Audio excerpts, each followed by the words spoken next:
据美国广播公司及美国有线电视新闻网24号报道，美国海军证实，一架美国海军 F-35战斗机撞上了卡尔文森号航母甲板，最终坠海。飞行员弹射逃生，7人在此次事故中受伤。CNN 称，伤者中包括飞行员以及航母甲板上的6人，其中3人被送往菲律宾马尼拉的一家医疗机构，现在情况稳定。4名船员在卡尔文森号上接受了治疗，其中3人已经结束治疗。这是美国海军 F-35C 机队首次在海上部署任务中出现降落事故。目前，这起坠机事故正在调查中。美国海军没有提供飞机状态的细节，也没有提供更多事故的细节。卡尔文森号航母上的这架 F-35C 着陆失败，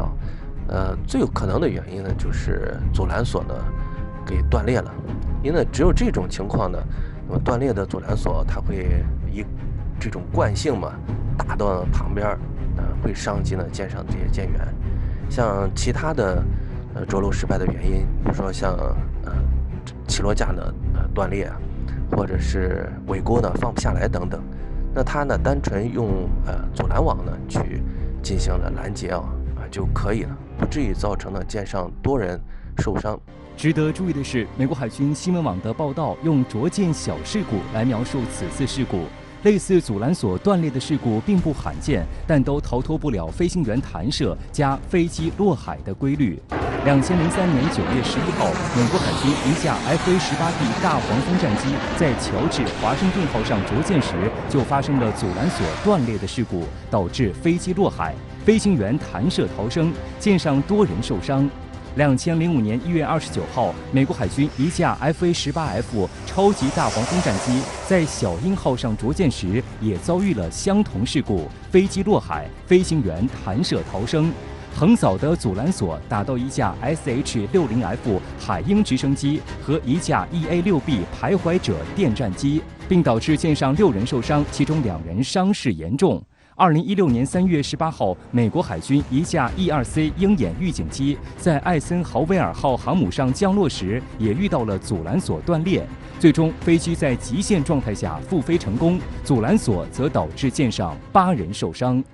这次美国海军5个航母和准航母打击群汇聚西太。据美国媒体报道，有超24架 F-35舰载机随舰部署西太。众所周知，美国航母以及2栖攻击舰核心战斗力是舰载战斗机。美国海军协会网站19号报道称，美国海军和美国海军陆战队的20多架 F-35舰载机目前正在部署于印太地区的美海军舰艇上执行任务。其中，卡尔文森号航母搭载有美国海军第147舰载机中队的10架 F-35C 战斗机，而林肯号航母上搭载有美国海军陆战队第314战斗机攻击中队的10架 F-35C 战斗机。同时，美国海军陆战队的多架 F-35B 短距起飞、垂直降落战斗机正在美国号2栖攻击舰上部署。虽然美国海军陆战队没有公布这艘2栖攻击舰上确切的舰载机数量，但相关照片显示，这艘2栖攻击舰上至少有5架 F-35B。报道称，这3个航空部队集中部署是迄今为止美海上力量的 F-35战机最大规模集结。早前在南海现身的美国海军卡尔文森号航母是美军尼米兹级航母中最先进行 F-35上舰改装试验的，也是最早进行了 F-35与现役的 FA-18EF 战斗机混搭的试验。卡尔文森号航母是一艘资历较深的航母，但是搭载了 F-35C 战斗机后，其作战能力号称目前最强。那么4代舰载机超级大黄蜂和第5代隐身舰载机 F-35C 混搭会对航母的作战能力带来哪些提升？新旧2种舰载机混搭，美军航母战法又会有哪些变化？首先从外形上来看，与同样能够上舰的短距起飞、垂直降落型 F-35B 相比 ，F-35C 安装了更大的机翼，足比 F-35B 大了30%，可以满足低速着舰要求，同时也具有更大的航程。在武器系统方面 ，F-35C 的载弹量也比 F-35B 大1吨多，总载弹量为6到7吨。还有2个内置弹舱分设在机身前下方两侧，每个弹舱可同时容纳一枚 AIM-120C 中距空导弹和一枚 GBU-32型捷达姆精确制导炸弹。另外，在必要的情况下，还可以增加6个外部挂架，可挂载美军现役几乎所有种类机载武器。F-35C 跟超级大黄蜂进行对比的话 ，F-35C 在技术上全面占优，特别是隐身性能突出，航电系统更先进。比如超级大黄蜂采用的是平视显示器，而 F-35C 飞行员用的是一套量身定做的 HMDS 头盔显示系统。这一系统具备360度综合态势感知能力，飞行员可以及时全面地了解空中态势，减少观察机内显示器的次数，能更专注于空战。飞行员只要看到远处的另一架飞机，就会在面罩上显示出这架飞机的位置、身份认证等信息，并通过头盔显示选择适合的武器进行攻击。因此，自 F-35C 问世以来，美国国防部就决心将其打造为航母的核心战力。不过 F-35C 的产能有限，上舰磨合也时不时出现小问题。在未来的一段时期 ，F-35C 主要还是与超级大黄蜂进行混搭。根据美国2020财年国防授权法案透露的信息，美航母舰载机组合将更改为2+2+2+4机制，也就是20%的 F-35C、20%的超级大黄蜂、20%的无人机以及40%的支援保障飞机。可以推测 F-35C 和超级大黄蜂有以下几种战术。第一种是 F-35C 依靠隐身优势争夺制空权，超级大黄蜂执行打击任务。第二种是 F-35C 和超级大黄蜂同时出击 ，F-35C 可以利用其先进的传感器能力和数据共享能力，充当核心的信息节点，向其他舰艇和飞机分发情报、共享情报，特别是用美国海军分布式作战概念。第三种就是防空压制 ，F-35C 依靠自己的隐身优势，挂载空地导弹或者反辐射导弹，去打击对方的地面防空系统，这样超级大黄蜂就可以从容地进行轰炸了。不过，这些战术并非无懈可击，因为 F-35C 在隐身状态下不能携带 AIM-9X 近距格斗导弹，也没有固定安装的机炮，空战完全是靠内置的 AIM-120C 中距空攻导弹。如果隐身失效，超视距空战不能实施，那么 F-35C 将会陷入没有自卫能力的窘境。此外 ，F-35C 的最大速度只有1.6马赫，不适合执行紧急拦截任务。面对来袭敌机时，可能还不如超级大黄蜂靠谱。更重要的是 ，F-35C 和超级大黄蜂对于协同作战有很高的要求。如果没有预警机、电子战机、加油机的支援，两者都难以充分发挥作战能力。一些国家之所以发展超远程空空导弹，目的就是通过打掉美军预警机、加油机等支援保障飞机，从而大幅削弱航母上 F-35C 和超级大黄蜂的战斗力。此外，据南海战略态势感知平台披露，卫星在1月20号上午10点11分和10点59分分别拍摄到美舰自北向南，在西沙群岛西南部的内水和领海穿行，行动极为挑衅。影像显示，至少有1艘中国海军054A 型导弹护卫舰对其进行跟踪、监视和驱离。美国海军本福德号是一艘阿利伯克级宙斯盾导弹驱逐舰，长期在亚太地区耀武扬威。仅去年7月，它就曾2次穿航台湾海峡。7月12号，本福德号非法闯入中国西沙领海。9月8号，再次在南海发起挑衅，试图闯入南海美济礁领海，遭到解放军海空联动警告和驱离。针对此次事件，南部战区新闻发言人田军礼空军大校发表谈话称，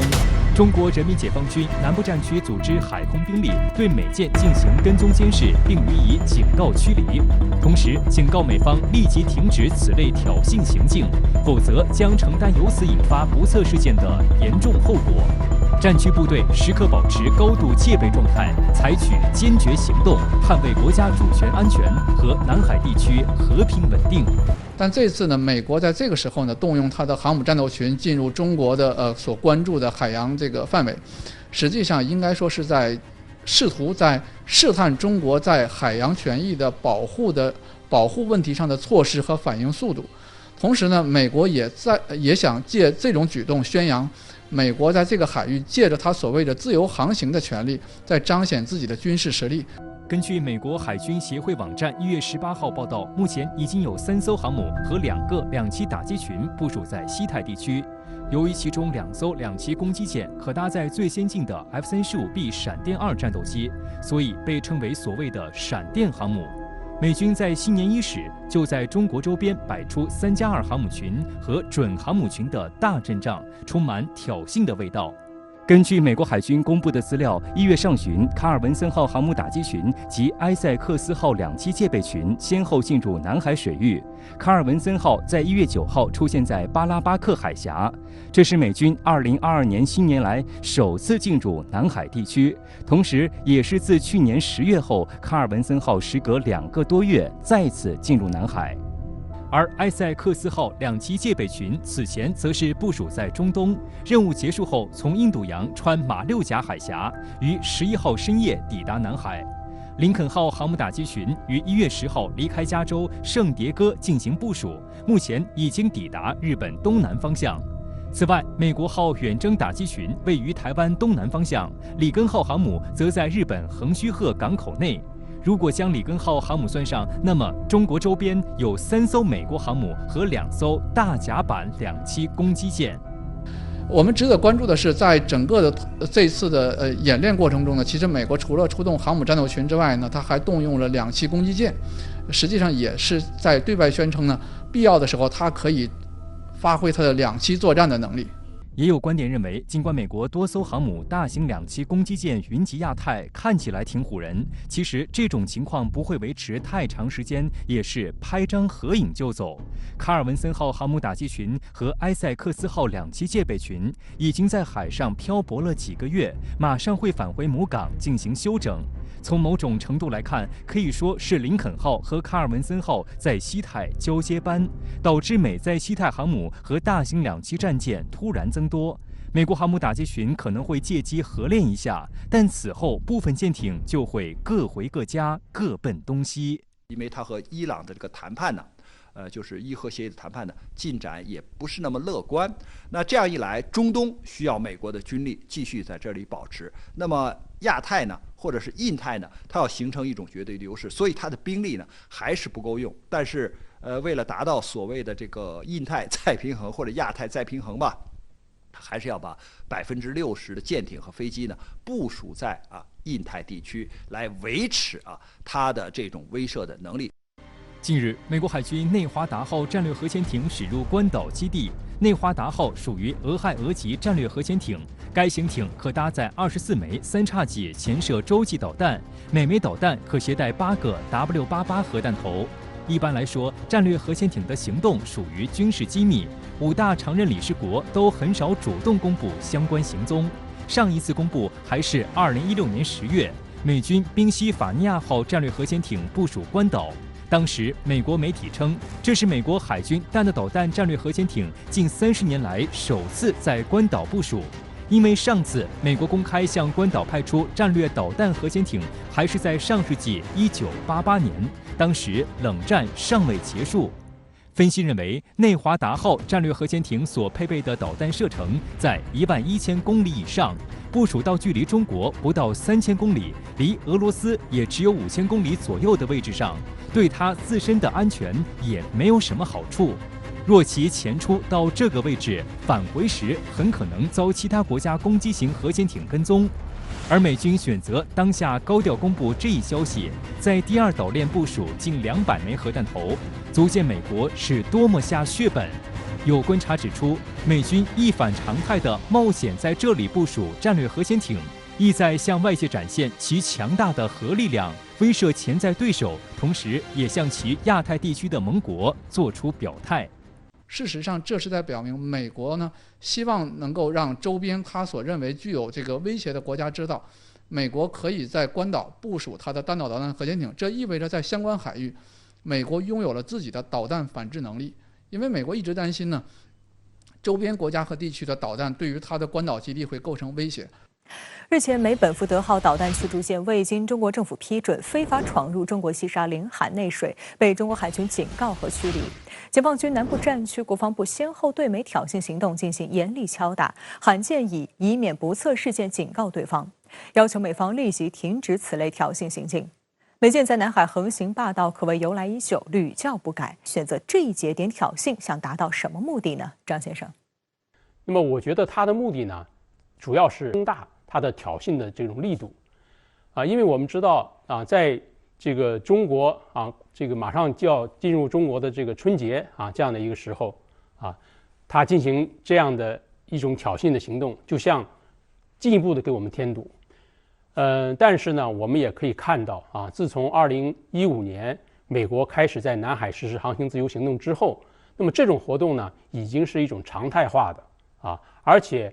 这个国际社会包括很多的国家也逐渐的认清了美国它的这种行动的根本的这种目的和意图所以它的这个作用难以发挥实质性的一种效果所以本福德号这次的这种行动，我觉得它也翻不起多大的浪来。近日，美国海军内华达号战略核潜艇驶入了太平洋的关岛基地。美军过去几乎从来不主动公布战略核潜艇执行的具体任务，那即使公布，也必须等到潜艇回港之后。请教一下张先生，美军当下高调公布这一消息，究竟想传达什么信息？把它的这种战略导弹核潜艇的活动范围进一步的前伸。我觉得它要传递的这个信息呢，首要的还是加大对中国的威慑的这种力度因为我们知道美国已经把中国明确的列为它的首要战略对手。那么前推之后，它的打击范围就可能进一步的从我们的这个沿海这个纵深向我们的西部的内陆这样的延展也就是说，它可以打击的范围和目标就更大了。那么对我们的威慑在一定程度上就会进一步的增强。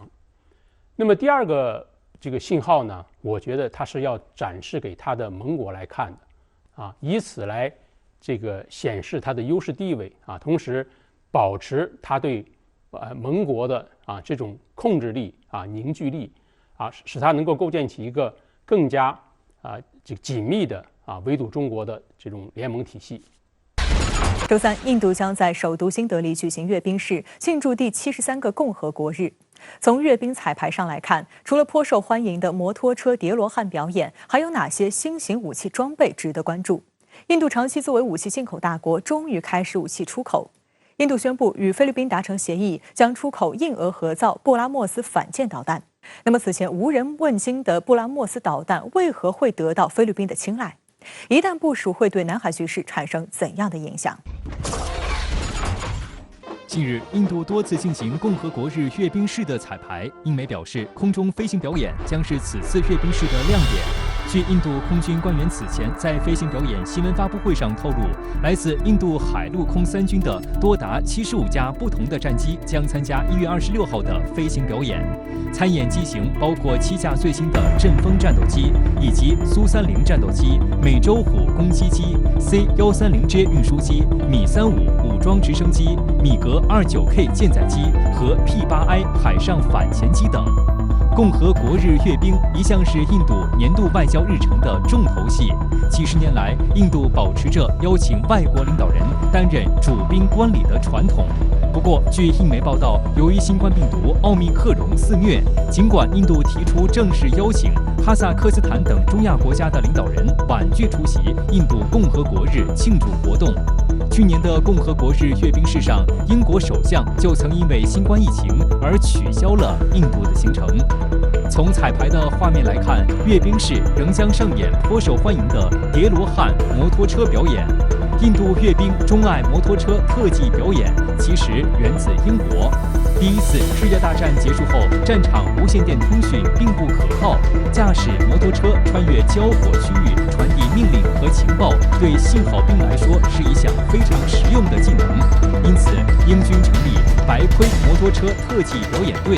训练信号兵们摩托车精准驾驶的技巧。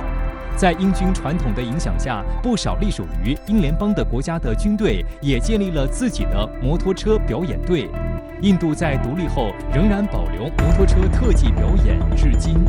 值得注意的是，共和国日阅兵式作为印度海陆空多种武器装备的展示窗口，近日俄印联合研制的布拉莫斯反舰导弹关注度颇高。俄罗斯独立报网站1月17号发表题为《俄印导弹飞向世界市场》的文章称，印度与菲律宾已达成协议，印度以3.75亿美元价格向菲提供3套俄印联合制造的布拉莫斯反舰导弹，这将是印度首次签署向海外出口该导弹。菲律宾国防部长德尔芬·洛伦扎纳在社交网站上证实，这批布拉莫斯导弹主要交付给海岸警卫队，合同还包括人员培训，正式签约本月举行。菲律宾购买布拉莫斯的主要原因还是因为这款导弹的性能适中，而且价格呢可能对他来讲也比较有诱惑力。因为布拉莫斯反舰导弹在国际上属于中等偏上的水平，它的飞行速度最快只有3倍音速，虽然没有达到高超的水平，但是射程最远也可以达到400公里以上，而且它的弹道呢可以采用掠海飞行方式，比较难以被发现。应该说在中近距离上，它对于水面舰艇还是有一定的威胁能力的。其实，菲律宾早在2017年就已经着手立项地平线2，并打算引进一款超地平线反舰武器。2018年，印度军工代表就曾多次访问菲律宾。在2019年第10届亚洲国际防务和军警展上，菲律宾陆军方面人员和印度布拉莫斯技术人员接触。而在2019年，菲律宾马尼拉举办的2019陆军技术日上，也展示了布拉莫斯导弹模型。2020年，菲律宾总统办公厅正式批准了菲方引进印度布拉莫斯导弹系统的项目。此次菲律宾国防部长洛伦扎纳所签署的文件是完成这笔交易的最后一道手续。美国外交学者网站发表报道认为，从菲律宾政府当前的表态来看，该采购案已经板上钉钉。不过，印菲就布拉莫斯导弹军售谈判持续了近5年。一位印度官员表示，这是由于马尼拉的预算困难才久拖未决。因此，有评论指出，印度或为打开布拉莫斯导弹系统的销路，向菲律宾提供贷款。布拉莫斯导弹是印度与俄罗斯联手研发的一款3军通用性超音速导弹，可从地面、水面、水下、空中等多种平台上发射，既能打击海面目标，也能打击地面目标，堪称万能导弹，所以印度对其钟爱有加。虽然印度一直向外鼓吹布拉莫斯是印度制造的代表作之一，实际上是俄罗斯宝石反舰导弹出口型的基础上，俄印共同研制的。印度主要是提供研发资金，绝大部分技术则出自俄罗斯。因此，布拉莫斯的作战性能还是可圈可点的。布拉莫斯导弹全长8.1米，弹径0.67米。舰载型和陆基型发射重量3吨，空射型为2.5吨，战斗部重量200到300公斤。从各种资料报道的性能看，该导弹主要有以下几个特点：一是隐身性能好，机动性强，弹体采用缩标式气动布局，弹身表层涂有印度自行研制生产的雷达锡箔涂料，能够最大程度地降低被敌方对空雷达搜索发现的概率。导弹具备高低2种弹道，末端掠海飞行和蛇形机动的能力。导弹在飞行末端下降到10米高度，贴近海平面，并做蛇形机动弹道飞行，以躲避敌方反导武器拦截。二是飞行速度快，动力系统采用固体火箭助推器加液体冲压喷气发动机的组合模式，最大飞行速度2.8马赫，射程为290公里。其中陆基增程型布拉莫斯导弹射程能达到450千米。未来，印度7到8马赫的高超音速布拉莫斯2巡航导弹研制成功后，突防能力还将进一步提高。三是制导精度高，导弹综合采用惯导加卫星导航加主动雷达的制导方式，其中卫星导航系统除了 GPS， 还采用了俄罗斯格洛纳斯卫星导航系统，进一步提高了导弹的制导精度。印度军方此前的声明还表示，其命中精度小于1米。不过，此次菲律宾将购买的是布拉莫斯导弹的陆基反舰型，其优势和劣势都很明显。首先是容易被发现，布拉莫斯是典型的俄式反舰导弹，注重以高速突防来突破敌方防空火力拦截，并依靠大型战斗部确保杀伤能力。任务目标是打击敌方驱逐舰以上级别的大型水面战舰，尽量实现一击必杀，并不注重隐蔽性。而如果要打得远，那么很长时间就要在高空或中空飞行，这样就能够被舰载雷达在较远处发现。即使是下降高度，也不可能像亚音速反舰导弹那样降到1到3米的掠海高度，舰载雷达发现的距离还是比较远。此外，其在高速飞行时与空气摩擦会产生较强的气动加热，使其红外信号比较明显。其次是拦截起来并不难。现在的舰载防空系统非常严密，光是硬杀伤方式就有远、中、近程防空导弹和多管速射炮组成的多层拦截系统。软杀伤则有雷达薄条、充气式雷达诱饵、电子干扰系统等以欺骗、干扰来进行对抗。在多层次的软硬杀伤系统面前，超音速反舰导弹同样需要饱和攻击才能有效进行对舰打击。但是饱和攻击需要大量反舰导弹，而且组织协同的难度非常大，所以这比印非之间的军购可能只是试验性质。以印度陆军布拉莫斯导弹团为例，其装备包括发射车、指挥车、运输车、支援车等。其中，发射车平台为12轮全地形车，每车载弹3枚。车上装配有自主通信、电源和火控系统，且具备一定的核生化防护能力。作战中，通常一个打击单元包括4到6辆发射车，由1辆指挥车指挥控制，并有其他车辆进行保障，能在多种地形上快速机动。到达阵位展开后，导弹发射车可在接到打击命令后的4分钟之内完成射击准备。完成1轮打击后，能快速撤收并向下一个阵地转移。有评论指出，由于菲律宾军队缺乏足够的雷达探测或火控系统等作战体系支撑，其购买的陆基型布拉莫斯反舰导弹战力将大打折扣。虽然其公开射程达到290公里，但有效打击距离达不到这个标准。外界普遍猜测呢，菲律宾购买这种导弹的一个背后的原因，是为了能够在有争议的海洋权益上获得更多的话语权，以这种军事实力的增强来增加自己的底气。但实话实说呢，菲律宾选购的只是岸基型，这就意味着这种导弹的发射阵地都是固定在海岸上的。那么在战争状态下，这种固定的发射阵地呢，是很容易被发现和摧毁的。而且菲律宾如果想发挥这种导弹400公里的最大射程的话，还意味着它必须要在前沿有详细的情报侦察监视系统，而这些能力呢，是菲律宾目前来讲还有所欠缺的。有评论指出，布拉莫斯导弹进入到南海周边国家，对南海局势的和平稳定带来不利影响。根据印度媒体的报道，近年来印度一直在与菲律宾、泰国、印尼和越南等东南亚国家讨论出口陆基和海基版本的布拉莫斯导弹。对此，中国多次警告印度不要介入南海争端。印度与菲律宾已达成协议，印将以3.75亿美元价格向菲供应3套印俄合造布拉莫斯反舰导弹系统，而菲律宾也将成为布拉莫斯的第一个海外用户。请教一下张先生，菲律宾为什么买下布拉莫斯？印度又能否借此打开外销的路子？我觉得菲律宾购买这个布拉莫斯呢，首先它是有它的现实需要的因为我们知道菲律宾它是一个岛国它有很广阔的领海和它的专属经济区它需要有发展一定的军事力量来维护它的所谓的这种海洋权益。那么第二个方面呢，我觉得就从性价比来说布拉莫斯导弹对它来说也是很有吸引力的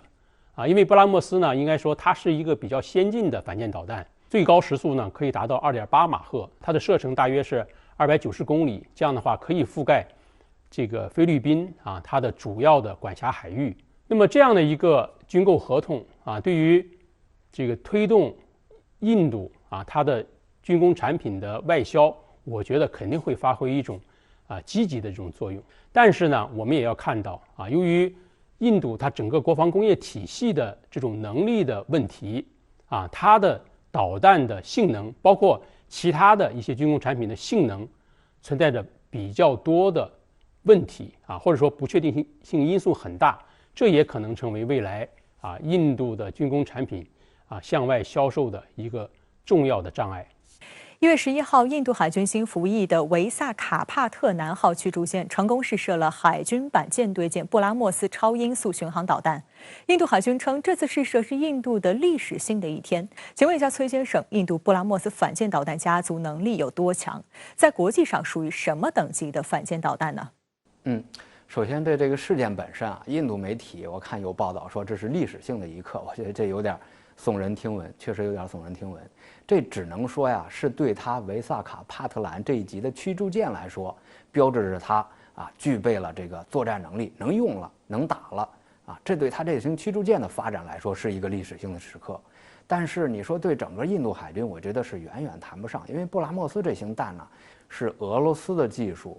印度生产，它的技术水平是什么呢？2000年左右的时候，确实可以说，哎，世界先进一流水平没有问题。但是到现在来说，你想都2022年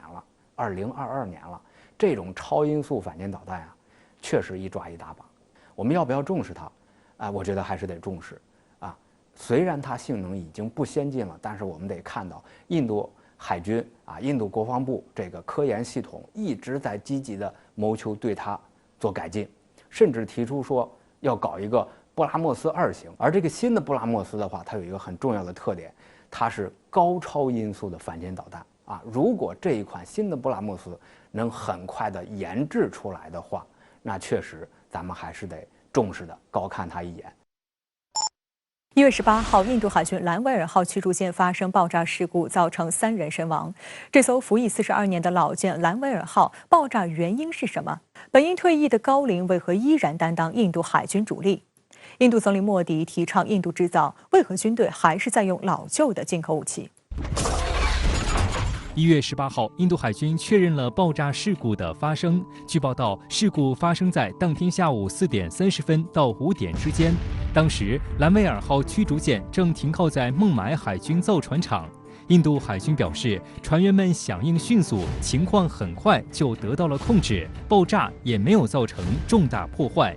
据称，3名遇难者包括1名1级军事长和2名2级军事长。目前，印度海军已经成立了调查委员会，对该事件进行调查。关于事故发生的原因，印度官方澄清称，并非军舰上的武器弹药发生爆炸。消息人士透露，很可能是无人的空调舱室内发生氟利昂泄漏造成爆炸。这3名遇难者当时正在爆炸舱室上方的舱室内，被爆炸造成的很多碎片伤到，并被吸了下去。这次事故呢比较蹊跷，有的人说是空调里的制冷的气体泄漏，但这个有点匪夷所思，因为一般的制冷气体它不具备这种很强的易燃易爆性，因为它可能处于一个无动力的检修状态。这种时候呢，可燃气体的监测，包括舱室的通风，都是需要严格的确保的，在整个的工作环境中要把它确保在一个安全的水平上。但是这次却发生了爆炸，而且造成了人员伤亡，这也说明印度在整个舰艇的维修工作中，在某些环节上没有注重安全操作的规范。兰威尔号是拉吉普特级的4号舰，是印度海军的主力驱逐舰之一。拉吉普特级是苏联海军61型驱逐舰的出口型61M型驱逐舰。印度海军于1977年向苏联订购5艘61M型驱逐舰，1980年首舰交付印度海军，1988年全部交付完毕。印度改称拉吉普特级驱逐舰。据称，本次发生爆炸的兰威尔号已经是该级舰中综合状态较好的一艘。去年10月份，还曾代表印度海军参加了印度、美国、日本、澳大利亚4国组织的马拉巴尔2021海上军事演习。不过，在演习数天后，该舰就突发火灾，大火导致4名舰员受伤。本次在维修中发生爆炸，已经是兰威尔号在4个月内的第2次事故。因为我觉得这个印度啊，它有些潜艇啊、舰艇，包括飞机啊，这个事故呢，出的比较多。就是说，到底是装备不行啊，就是装备根本就不符合印度这个气象条件或者是这个环境，所以呢带来的问题啊，它出事故。还有一种呢，就是你人员官兵的这个素质不行，那就使你在使用中啊会发生故障。还有呢，就是装备不太好，还有再加上你的这个官兵的素质也比较低的话啊，就军事技能比较低的话，那这个叠加也会造成事故。近几年，印度的造船厂还曾砸坏一艘 P-17A 型隐形护卫舰，现在又重创一艘驱逐舰。外界预测事故不断将拖延印度新建的航母、驱逐舰、护卫舰的进度，形成一种恶性连锁反应。就是它的这种管理的，或者是维修保养的，还有这种机制可能是不完善的。不然的话呢，你如果完全按照就是相关的规定去执行，不可能会频繁的发生事故，特别是这种重大的事故不应该发生。所以我觉得呢，它还是应该从这个管理体制上啊，从维护保养上，从这种就是科学的制定相关的使用啊这些规则上去检查原因，而不是说呢，好像今天发生了事故啊，找一个什么原因，明天再继续发生，后面再重演，所以这样就导致事故接连的发生。而从拉吉普特级导弹驱逐舰的超期服役，也暴露出印度海军目前面临的窘境。目前，印度海军的导弹驱逐舰仅有10艘，分别为1艘维沙卡巴特南级导弹驱逐舰、3艘加尔各答级导弹驱逐舰、3艘德里级导弹驱逐舰和3艘拉吉普特级导弹驱逐舰。如果将这3艘拉吉普特级导弹驱逐舰退役，印度海军驱逐舰直接就会损失掉约30%的驱逐舰。因此，印度想方设法对拉吉普特级导弹驱逐舰进行改装，主要集中在为其加装布拉莫斯超音速反舰导弹上。2002年进行了初期的改装，改造了射控系统。首先拆除了一具 P-20M 反舰导弹发射筒，更换为布拉莫斯导弹的倾斜发射箱。2003年试射成功之后，把所有的反舰导弹都换成了布拉莫斯，备弹达到8枚。然而，这种改装对拉吉普特级导弹驱逐舰战斗力的提升很有限，因为当代海战更强调防空作战和反潜作战，而恰恰在这2个领域，印度海军的能力十分有限。另外，航空知识主编王亚楠也指出，印度军工所谓的自主创新，实际上是将不同体系的装备强行拼凑，这有可能导致后期使用的问题不断。应该说，印度近些年军工水平有所增长，但是这个增长的速度呢，远不及印度政府所期盼的速度。实际上背后的一个真正的原因在于，一方面呢，印度政府希望要真正的印度制造，但是另外一方面呢，技术上的差距又迫使印度不得不接受国外的技术援助。这样一来呢，这个印度制造和海外来的技术在融合的时候，总是会发生这样那样的问题。这是印度的军工在真正的实现工业化，特别是具备一定的自主创新能力的过程中所发生的挫折。这个过程是一定要经过的，而且从目前来看呢，可能这个过程对于印度来讲还不会太短。值得注意的是，近年来为把印度洋变成印度的海洋，印度海军开始全面发展新型舰艇。为强化远海作战能力，印度海军开始着力发展 P-15B 型维沙卡巴特南级驱逐舰。2011年1月与马扎冈船务公司签订合同，计划建造4艘。首舰维沙卡巴特南号于2013年10月铺设龙骨，2015年4月下水，2021年11月正式服役。不难看出，近几年在莫迪印度制造政策的刺激下，印度军工明显加大国产自研力度。国产航母光辉战机，再到计划中的新型双发舰载机，但从万国牌到国产自研的转型，并不像喊口号那样容易。评论员曹卫东指出，印度军工步子迈得太大，只会欲速而不达。那么海上呢，印度呢又想成为一个海上的大国，特别是把印度洋掌控起来，那起码要有多艘的航母和这样的编队。那现在呢，只有2艘航母啊，而且呢，有1艘呢还没法正常的现在服役，还在海试。况且你印度目前在关键的设备上，包括舰载机上都没有办法国产，那这也是带来了问题，就是巨大的经费支出和你这种就是很多瓶颈问题没有解决啊。